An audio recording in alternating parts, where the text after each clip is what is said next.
खुलुमबाय दिनै फुंबिलिनि बे गोथार समाव दुलाराय बर' फरायसा आफादनि जानानै गासैबो बर' माहारिनिसिम 2022 मायथाइनि 1 जानुवारि बे गोदान बोसोरनि गाहाम हामलायनायखौ बावहरदों।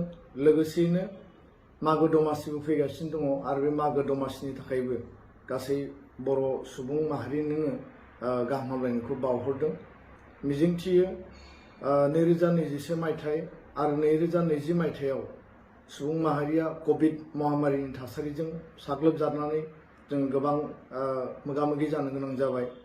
2022 मायथाइया सुबुं माहारिनि थाखाय गोजोननि बोसोर जाथों आरो जोङो शान्ति आरो खौसेथिनि गेजेरजों बर' माहारिखौ अराय जोङो बेंना लाखिनो हाथों आरो गासै बिथिङाव बर' माहारिखौ जौगानायनि थाखाय दुलाराय बर' फरायसा आफादा माहारि सिबिनाय माहारिखौ जोङो गोजौआव लांनाय आरो लोगोसे गेरेमसा माहारि दानायनि जायफोर हाबाफारि लादों बर' सुबुङा साफ्रोमबो जोंखौ मदद होगोन आरो बेयाव बाहागो लागोन।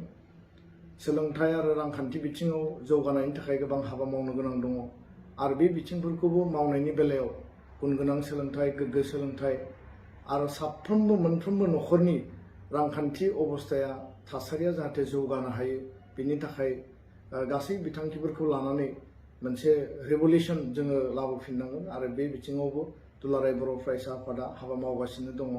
बिटिआर सुक्तिनि मोनफ्रोमबो दफाया जिखिनि आद्रा दंबावो जाहाथे रोखा-रोखायै मावफुंजायो बिनि थाखायबो आनान गसाइनियाव आर'ज गाबदों आरो बयबो मदद होनांगोन।